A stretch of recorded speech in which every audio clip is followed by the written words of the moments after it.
ठीक है, हम लोग राष्ट्रपति से संबंधित अनुच्छेद पढ़ रहे हैं और अनुच्छेद 52 से डिवीजन करेंगे। ठीक है, अनुच्छेद 52 में क्या हुआ, राष्ट्रपति के पद का उल्लेख किया गया है। और अनुच्छेद 53 में क्या है, अनुच्छेद 53 में क्या है, कार्यपालिका। राष्ट्रपति जो भी हमारे भारत की कार्यपालिका शक्ति होती है वो राष्ट्रपति में निहित होती है। और ये राष्ट्रपति में निहित होती थी, शब्द को, इस तथ्य को अनुच्छेद 53 में जोड़ा गया है। अनुच्छेद 52 में राष्ट्रपति का पद, अनुच्छेद 53 में कार्यपालिका शक्ति किसमें निहित होती है, राष्ट्रपति में, कार्यपालिका। अनुच्छेद 54 में क्या हुआ, राष्ट्रपति के निर्वाचन का उल्लेख किया गया है। अनुच्छेद 54 में राष्ट्रपति के निर्वाचन का उल्लेख किया गया है। और राष्ट्रपति का निर्वाचन जो है, और ये कहां से लिया गया है, अमेरिका के संविधान से लिया गया है। और अनुच्छेद 55 क्या हुआ, राष्ट्रपति के कोटा का उल्लेख किया गया। अनुच्छेद 55 में राष्ट्रपति के कोटा का उल्लेख किया गया। और राष्ट्रपति का कोटा जो होता है वह 50+1% से पूरा होता है। ठीक है, 50+1% से क्या होता है, राष्ट्रपति का कोटा पूरा होता है। अनुच्छेद 56 में क्या हुआ, राष्ट्रपति के कार्यकाल का उल्लेख किया गया। मतलब शपथ ग्रहण से लेकर और 5 वर्षों तक राष्ट्रपति अपने पद पर बने रहते, आसीन रहते। इसका उल्लेख किसमें किया गया, अनुच्छेद 56 में किया। अनुच्छेद 57 में राष्ट्रपति दोबारा निर्वाचित हो सकता है, 3 बार निर्वाचित हो सकता है। और हमारे भारतीय संविधान में कोई भी राष्ट्रपति चाहे जितना बार भी हो सके बन सकता है, कोई समय सीमा का उल्लेख नहीं है। लेकिन अमेरिका में जो राष्ट्रपति बनते हैं, कोई भी राष्ट्रपति मात्र 2 बार ही राष्ट्रपति बन सकते हैं। लेकिन हमारे भारत में राष्ट्रपति चाहे जितना बार हो सके बन सकते हैं। इसका उल्लेख किसमें किया गया, अनुच्छेद 57। अनुच्छेद 58 में क्या हुआ, राष्ट्रपति के योग्यता का उल्लेख किया गया है। मतलब वो राष्ट्रपति जो होना चाहिए वो भारत का नागरिक होना चाहिए, 35 वर्ष का आयु पूरा कर लेना चाहिए और वो राज्यसभा के सदस्य बनने की योग्यता रखना चाहिए। ठीक है, वह किसी भी लाभ के पद पर नहीं होना चाहिए। जैसे कि हमारे भारतीय संविधान में राष्ट्रपति, उपराष्ट्रपति, प्रधानमंत्री, जो इस संघ के मंत्री होते हैं, राज्य के मंत्री होते हैं, ये सब लाभ के पद नहीं होते हैं।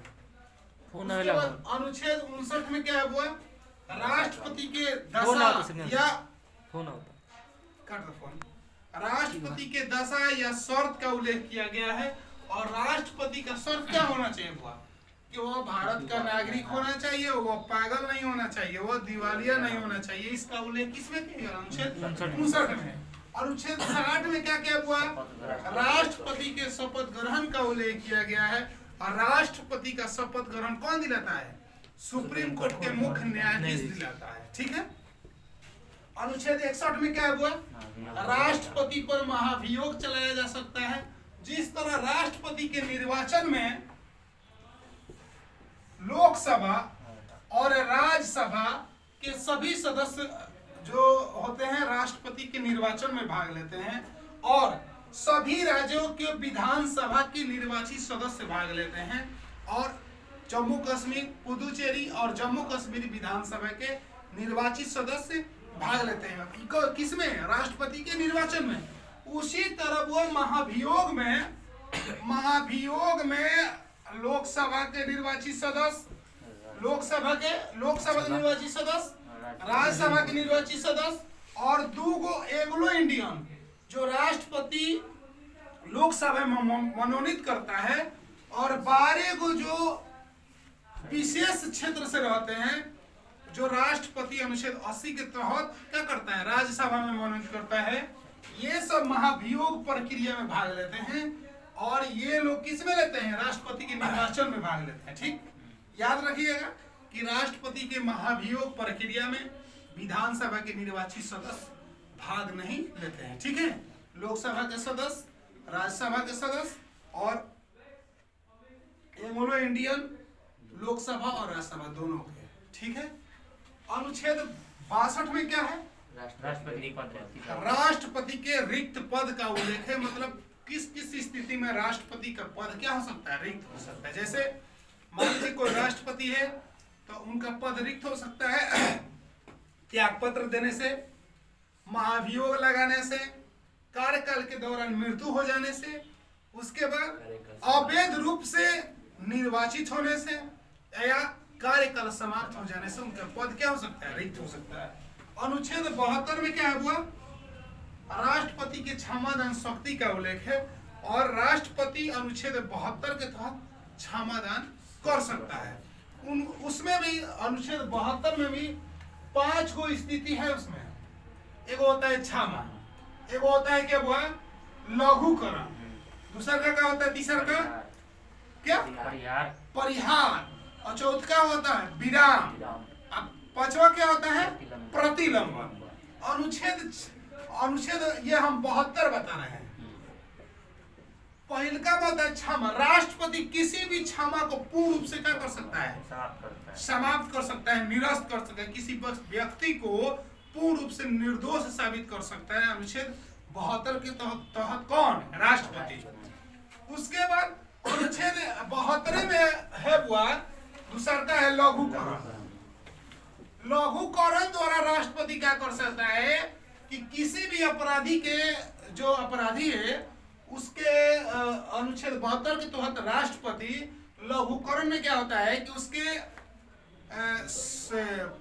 जो सजा है उसके प्रकृति को चेंज कर सकता है, नेचर को चेंज कर सकता है। जैसे मान लीजिए किसी भी व्यक्ति को 10 वर्ष का कठोर सजा है, तो राष्ट्रपति से गुहार वो व्यक्ति अगर लगाता है तो राष्ट्रपति उसके नेचर को बदल देते हैं, प्रकृति को बदल देते हैं। माने राष्ट्रपति लघुकरण द्वारा किसी व्यक्ति के 10 वर्ष के कठोर सजा को 10 वर्ष का साधारण सजा में बदल सकते हैं। काची में हुआ, साधारण सजा में बदल सकते हैं। क्लियर है। उसके बाद अगला क्या हुआ, परिहार। परिहार में राष्ट्रपति परिहार के द्वारा राष्ट्रपति किसी भी व्यक्ति के सजा में समय का परिवर्तन कर सकते हैं। मान लीजिए किसी व्यक्ति को 10 वर्ष का कठोर सजा है, तो वो कठोर सजा है हुआ, तो राष्ट्रपति क्या कर सकते हैं, परिहार के तहत उसके कठोर जो ऐसे जैसे है तैसे रहेगा, 5 वर्ष का कठोर सजा कर सकते हैं, समय का परिवर्तन कर सकते हैं। 10 वर्ष का सजा था, 5 वर्ष कर दिए, ठीक है। उसके बाद क्या हुआ, विराम। विराम था। अनुच्छेद 72 के तहत राष्ट्रपति को एक स्थिति विराम भी है, जो राष्ट्रपति विराम के तहत मान लीजिए कोई भी अपराधी है, जो मान लीजिए कोई महिला गर्भवती महिला है, तो उसको विराम के तहत क्या किया जाता है, कुछ सजा कुछ समय के लिए उसके क्या कर देते हैं, उसके सजा को विराम कर दिया जाता है, रोक दिया जाता है। मान लीजिए उसको कठोर सजा दिया जा रहा है, तो उसके प्रेगनेंसी के समय में उसको कुछ विशेष छूट दिया जाता है कि आपसे इतने से इतने दिन तक ले कठोर जो सजा आपका माफ किया जा रहा है, फिर पुनः समय पूरा हो जाने के बाद कठोर सजा चालू हो जाएगा। चाहे मान लीजिए कोई भी अपराधी जिसका तबीयत खराब हो गया, ठीक है, तो उसको भी कठोर सजा जैसे मान लीजिए है, तो उसको भी क्या कर दिया जाता है, कुछ दिनों के लिए साधारण सजा कर दिया जाता है। कुछ सजा, विराम मतलब क्या होता है, सजा को कुछ दिनों के लिए रोक देना, ठीक है। उसके बाद क्या होता हुआ, प्रतिलंबन। और ये प्रतिलंबन में राष्ट्रपति क्या करते हैं, सजा को अस्थायी रूप से रोक देते हैं। मान लीजिए किसी व्यक्ति को फांसी की सजा दिया गया है, तो जब तक भारत में राष्ट्रपति नहीं रहेंगे किसी भी व्यक्ति को फांसी की सजा नहीं दिया जाता है।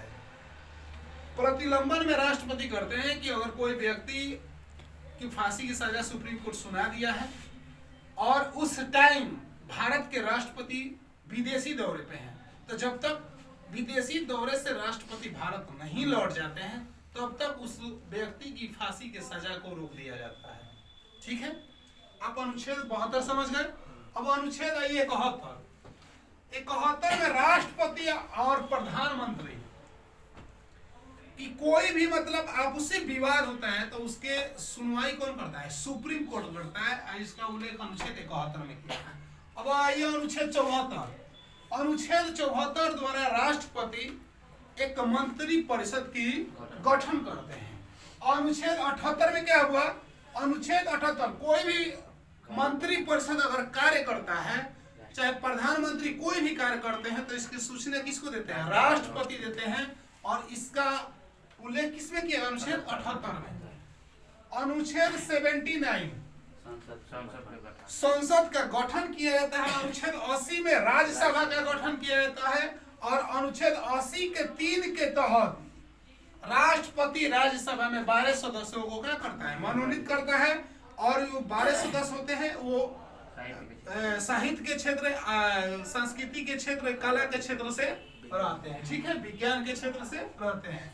अनुच्छेद 81 के तहत राष्ट्रपति लोकसभा का गठन करते हैं। अनुच्छेद 85 के तहत लोकसभा का विघटन का उल्लेख किया गया है। अनुच्छेद 103 में क्या किया गया हुआ? अनुच्छेद 103 छोड़िए, अनुच्छेद 103 अनुच्छेद अनुच्छेद 103 में हुआ ये कहा गया है कि चुनाव आयोग कोई भी कार्य करेगा तो राष्ट्रपति से सलाह लेके करेगा, ठीक है। अनुच्छेद 108 में संयुक्त अधिवेशन का उल्लेख किया गया। संयुक्त अधिवेशन कौन बुलाता है? राष्ट्रपति बुलाते हैं। और उसकी अध्यक्षता कौन करता है? लोकसभा अध्यक्ष करता है। अनुच्छेद 111 में क्या किया गया हुआ? अनुच्छेद 112 देखते हैं हम लोग, वार्षिक बजट का उल्लेख किया गया है। और अनुच्छेद 123 के तहत राष्ट्रपति अध्यादेश जारी करता है। राष्ट्रपति चाहे जितना बार हो सके अध्यादेश जारी कर सकता है। अध्यादेश को रिटर्न भी ले सकता है। अध्यादेश कितने दिनों में लागू होता है हुआ? अध्यादेश लागू होने के लिए 6 सप्ताह जरूरी होता है। मान लीजिए कि अध्यादेश चालू हो गया, सत्र बंद हो गया है, तो चालू कब अध्यादेश कब लागू होगा? अध्यादेश तो कभी भी लागू हो सकता है, लेकिन इसकी मंजूरी कितना समय मिलना होना चाहिए? 6 मास, 6 सप्ताह के अंदर इसकी मंजूरी मिल जाना चाहिए सदन से, ठीक है। अनुच्छेद 124 के तहत राष्ट्रपति सुप्रीम कोर्ट का गठन करते हैं। अनुच्छेद 143 के तहत अनुच्छेद 143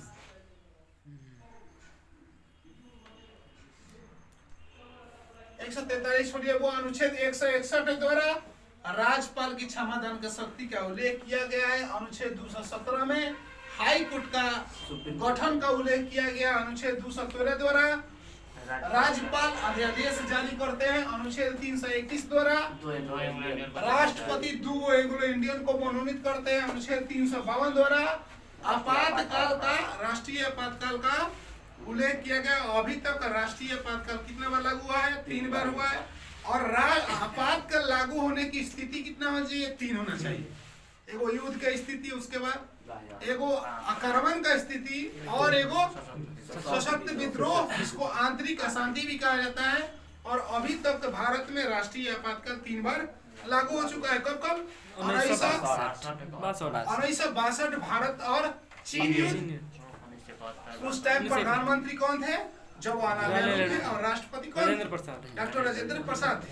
उसके बाद 1971 में भारत पाकिस्तान युद्ध के समय में राष्ट्रीय आपातकाल लागू हुआ था। उस टाइम प्रधानमंत्री कौन थे? मोरारजी देसाई थे। और उसके बाद इंदिरा गांधी थी। उस टाइम प्रधानमंत्री इंदिरा गांधी थी।